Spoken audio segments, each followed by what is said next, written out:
Bienvenue dans ce nouvel épisode de Naturopathe en herbe, le podcast qui vous initie en douceur à la naturopathie. Avec des astuces simples et naturelles à intégrer dans votre quotidien, je vous guide vers une bonne hygiène de vie. Je m'appelle Nathalie et je suis naturopathe en devenir. J'aime m'inspirer de la nature et de ce qu'elle offre pour accompagner mon bien-être physique et mental. Dans ce podcast, je vous emmène découvrir la naturopathie, ses principes et les outils qu'elle utilise. Je vous propose également de comprendre comment rester en bonne santé avec plus de naturel dans votre vie. Bienvenue dans ce nouvel épisode du podcast Naturopathe en herbe. Aujourd'hui, je vous propose de découvrir les hydrolats, aussi appelés eaux florales. Comment on les produit et comment on les utilise. Vous verrez que ce sont des produits polyvalents et accessibles à tout âge et toutes conditions. Alors si vous souhaitez parfumer vos recettes de cuisine, vos cosmétiques ou que vous recherchez une solution naturelle pour de petits bobos, écoutez ce qui suit. Alors, qu'est-ce que c'est qu'un hydrolat et dans quel cas on peut parler d'eau florale? Pour répondre à cette question, on va repartir du procédé de distillation des plantes parce que quand on parle d'hydrolat et d'eau florale, en fait on désigne le produit aqueux qu'on récupère suite à la distillation de plantes. Alors le principe de base de la distillation, c'est de récolter des plantes et de faire circuler de la vapeur d'eau à travers ces plantes. En traversant les plantes, les molécules d'eau vont se charger des principes aromatiques des plantes et puis on va faire refroidir cette vapeur d'eau à travers un circuit de refroidissement pour récupérer l'huile essentielle et ou l'hydrolat ou l'eau florale. C'est en fonction des plantes qu'on distille qu'on va pouvoir parler d'hydrolat ou d'eau florale. Si on distille des fleurs de lavande ou des branches de thym, par exemple, on va récupérer une huile essentielle de lavande et un hydrolat de lavande. En revanche, si on distille des fleurs de bleuet, le bleuet ne contient pas de molécules aromatiques, donc on va récupérer uniquement l'eau florale. Donc, on peut retenir qu'une plante aromatique va donner une huile essentielle et un hydrolat, et une plante à fleurs, une plante qui ne contient pas de molécules aromatiques, va donner uniquement de l'eau florale. Donc ça, c'est l'explication qui vous permet de comprendre la différence entre hydrolat et eau florale et d'utiliser de manière rigoureuse un terme ou l'autre. Néanmoins, dans la vie courante, on peut avoir tendance à les utiliser de manière interchangeable. Et puis, le marketing a fait aussi qu'on est peut-être plus familier avec le terme eau florale parce qu'il est plus évocateur. On comprend tout de suite une eau florale, que ça vient d'une fleur et que ça va être un produit à base d'eau. Donc, si vous voulez briller en société, maintenant, vous savez comment définir le terme hydrolat. Mais de manière générale, on vous comprendra si aussi on parle d'eau florale. On a parlé de distillation de plantes aromatiques, à savoir que certaines plantes ont un très faible rendement lors de leur distillation et vont donner très peu d'huile essentielle. C'est le cas par exemple de la mélisse, de la camomille ou de la rose. Il faut des centaines de kilos, voire des tonnes pour obtenir quelques millilitres de ces huiles essentielles. Donc elles sont très précieuses et forcément leur coût aussi est très élevé. Dans ce cas-là, ces plantes-là sont quand même distillées, mais principalement pour obtenir leur hydrolat. Alors, on peut se poser la question, maintenant qu'on sait qu'à l'issue de la distillation, on obtient deux produits. On obtient d'abord un produit qui est liposoluble, qui est l'huile essentielle, c'est-à-dire qui va être diluée dans un corps gras, comme une huile végétale, et qu'on obtient aussi un hydrolat, qui est la partie aqueuse. On peut se demander dans quel cas j'utilise l'un ou l'autre, et finalement, pourquoi j'utiliserais un hydrolat plutôt qu'une huile essentielle. L'hydrolat, c'est de l'eau 100% pure, c'est de l'eau de la distillation. Donc, tout le monde peut l'utiliser, notamment les bébés, les femmes enceintes, les personnes fragiles.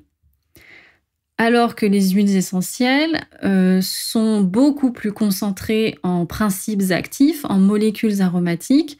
Donc les publics comme les bébés, les femmes enceintes, les personnes fragiles ne peuvent pas forcément utiliser ces produits-là. Les hydrolats sont donc des produits plus doux, C'est-à-dire qu'on peut utiliser un hydrolat de lavande avec un enfant, avec un bébé, mais pas forcément l'huile essentielle qui est associée. Les hydrolats sont des produits très doux, très peu concentrés en principes actifs. Et leur deuxième avantage, c'est comme c'est de l'eau, on va pouvoir les mélanger plus facilement, par exemple à l'eau du bain, à la tisane, à des cosmétiques qui ont des phases aqueuses. Alors, qu'est-ce qu'on sait scientifiquement des hydrolats? Alors, on n'en connaît pas grand-chose. Même si on distille les plantes depuis des siècles, on a surtout utilisé les huiles essentielles et les hydrolats sont tombés en désuétude au fur et à mesure des années.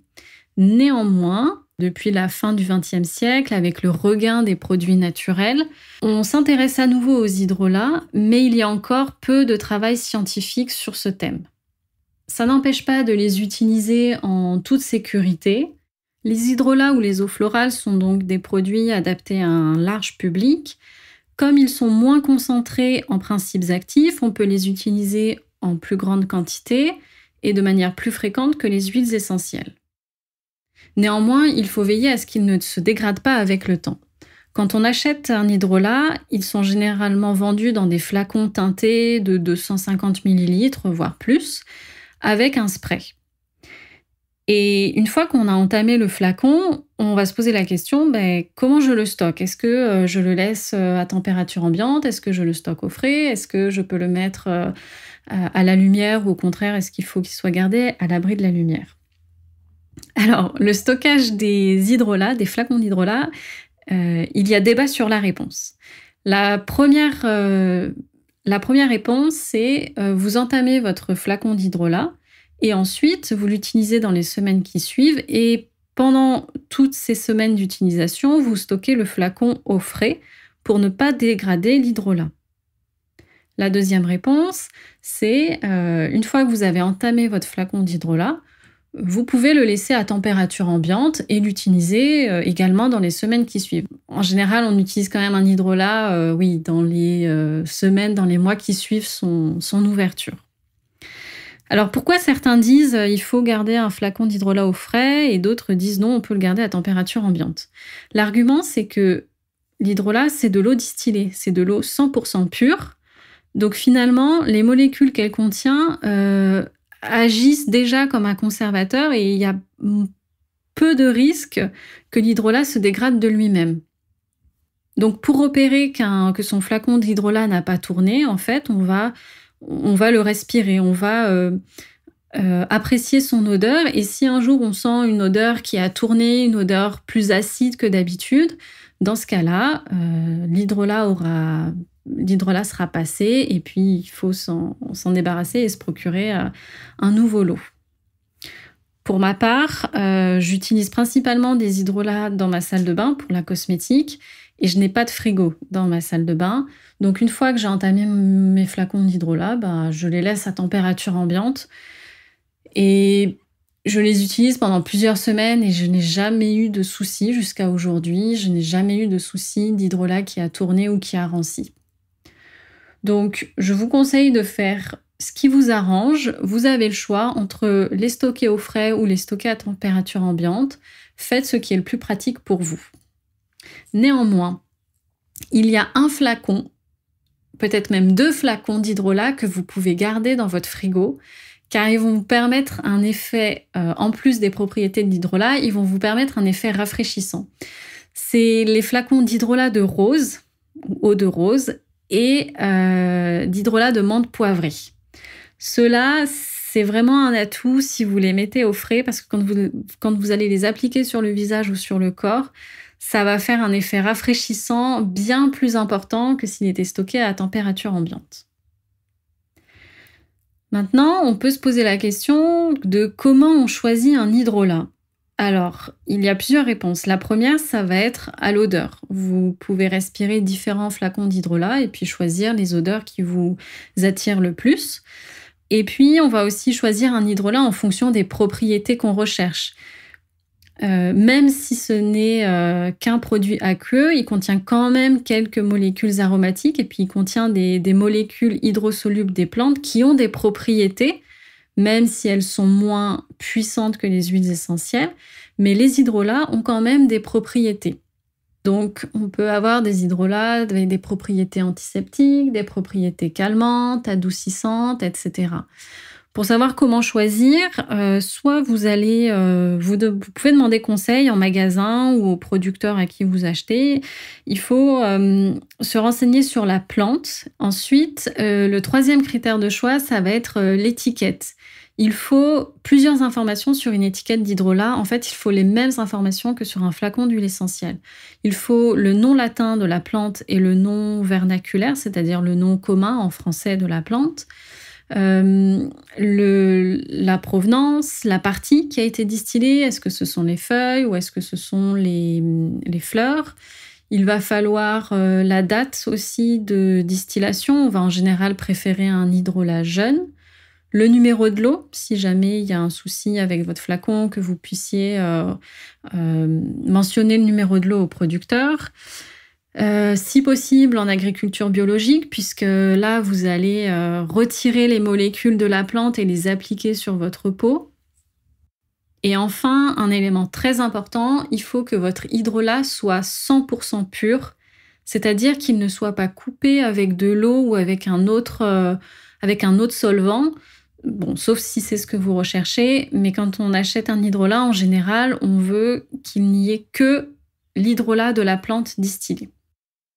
Alors, maintenant qu'on a parlé de la partie plutôt théorique et des généralités, qu'est-ce qu'un hydrolat, comment on les stocke, comment on les choisit, il est temps de passer à la partie plutôt pratique et de se poser la question, comment on peut utiliser les hydrolats? Alors, on peut les utiliser au quotidien et dans différentes préparations, que ce soit des préparations culinaires. Par exemple, on peut aromatiser des cocktails, des tisanes. On peut les utiliser en cosmétique, les verser dans l'eau du bain, par exemple, ou les rajouter dans une émulsion. En spray, pour parfumer un linge ou pour parfumer une pièce. Et puis, en dehors de ces usages-là, on peut les utiliser dans l'eau du repassage. Sur les animaux, on peut tout à fait utiliser les hydrolats aussi sur les animaux. C'est important de retenir que quand vous utilisez un hydrolat, vous l'avez préalablement choisi pour un objectif en particulier. Ça peut être tout simplement de se faire plaisir et de parfumer un cocktail avec un hydrolat de citron ou un hydrolat de rose, ou d'appliquer de l'hydrolat d'arbre à thé sur son visage. Chaque hydrolat a ses propriétés et donc c'est important de se renseigner sur l'hydrolat et sur la plante en fait qu'on va utiliser. On se renseigne sur la plante dont on souhaite utiliser l'hydrolat pour s'assurer que les propriétés qu'il va nous fournir sont en accord avec notre objectif. Si par exemple on souhaite faire un cosmétique qui va apaiser notre peau, on vérifie que l'hydrolat qu'on souhaite utiliser présente des propriétés apaisantes, calmantes ou adoucissantes. Et on se renseigne aussi pour s'assurer que nous qui allons utiliser le produit ne présentons pas de contre-indication à utiliser cette plante. Il existe encore plein d'applications possibles, plein de cas d'usage possibles pour les hydrolats et les eaux florales. Je ne les ai pas toutes citées dans cet épisode, mais vous les découvrirez en faisant vos propres recherches dans des livres, sur des blogs ou en discutant directement en magasin et auprès des producteurs. Pour terminer cet épisode, je vous propose les 5 points essentiels à retenir. Le premier, c'est que l'hydrolat, c'est de l'eau 100% pure issue de la distillation. Le deuxième, c'est que chaque plante a son hydrolat. Chaque plante aromatique possède son hydrolat associé. De manière générale, les hydrolats coûtent moins cher que les huiles essentielles et certaines plantes sont également distillées plutôt pour leur hydrolat, car elles ont un rendement très faible en huile essentielle. De manière générale, les hydrolats ou eaux florales sont des produits plus polyvalents parce qu'ils sont adaptés à un public plus large, à des plus jeunes enfants, à des personnes fragiles, ce qui n'est pas forcément le cas des huiles essentielles. Et enfin, les hydrolats, vous pouvez les utiliser en cosmétique, en cuisine, dans les produits ménagers, sur les animaux. Le but est de se faire plaisir. Cet épisode arrive à sa fin. J'espère vous avoir éclairé sur les hydrolats et leur utilisation. Je vous remercie de l'avoir écouté et si vous l'avez apprécié, faites-le moi savoir en le notant et en le commentant. À bientôt dans un prochain épisode.